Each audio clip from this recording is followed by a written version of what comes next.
जी, रामचंद्र यादव, अध्यक्ष लोकतंत्र सेनानी कल्याण समिति। आज हम लोग भारतीय संविधान के शिल्पी महामानव भीमराव अम्बेडकर जी की जयंती मना रहे हैं। एक ऐसे मानव थे जिन्होंने इस समाज के सामाजिक दृष्टि से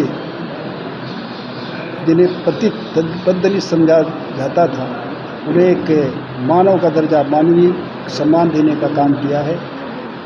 शायद वर्षों बाद ऐसे महापुरुष जन्म लेते हैं जिन्होंने लोगों की पीड़ा को समझा और संविधान में उन्होंने जो भारत का संविधान दिया है वो विश्व के सभी संविधानों से उनकी अच्छी बातें लेकर के उसमें समाहित किया है। ऐसे महापुरुषों को जन्म के रहते लोग जीवन में कम समझ पाते हैं। उनके न रहने के बाद आज देश के सभी वर्ग, समाज, सभी दलों के लोग उनको सम्मान देते हुए उनकी श्रद्धांजलि मना रहे हैं, उनका जन्मदिन मना रहे हैं। हम सभी लोकतंत्र सेनानियों के उनके प्रति हार्दिक आस्था है।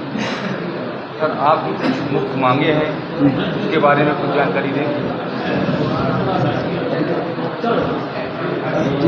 आपकी कुछ मुख्य मांगे हैं सरकार द्वारा?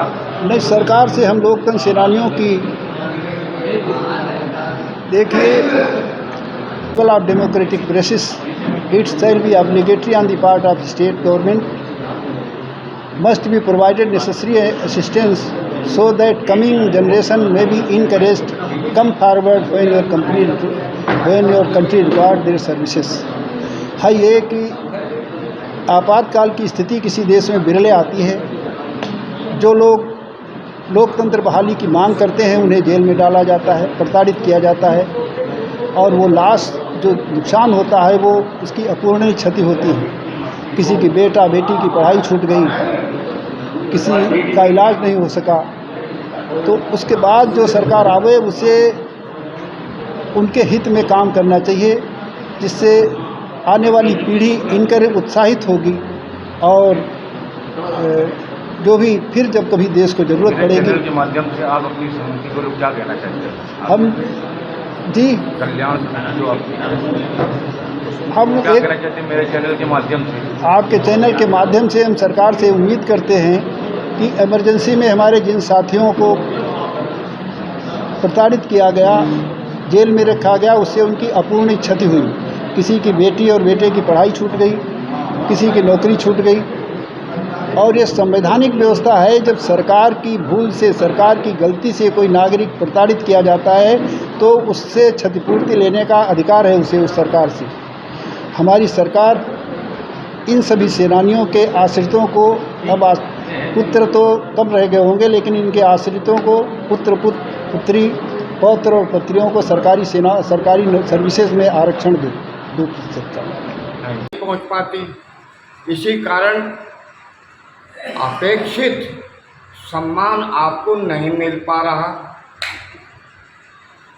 क्योंकि धन की हर जगह आवश्यकता है। हर किसी काम को चलाएंगे आप, धन की आवश्यकता करेंगे।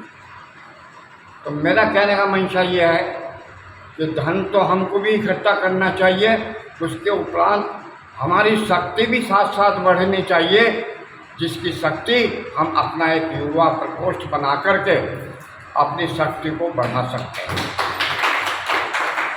बहुत ही अति आवश्यक है। ये अध्यक्ष जी प्रस्ताव लाए, बहुत सुंदर प्रस्ताव है और हमारे भविष्य को उज्जवल करने वाला प्रस्ताव है कि कल हम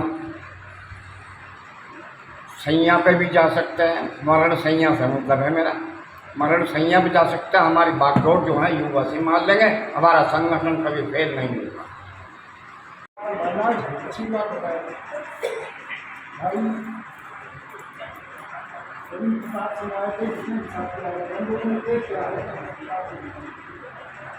हम लोगों ने निश्चित किया था कि हम लोग लोकतंत्र सेनानी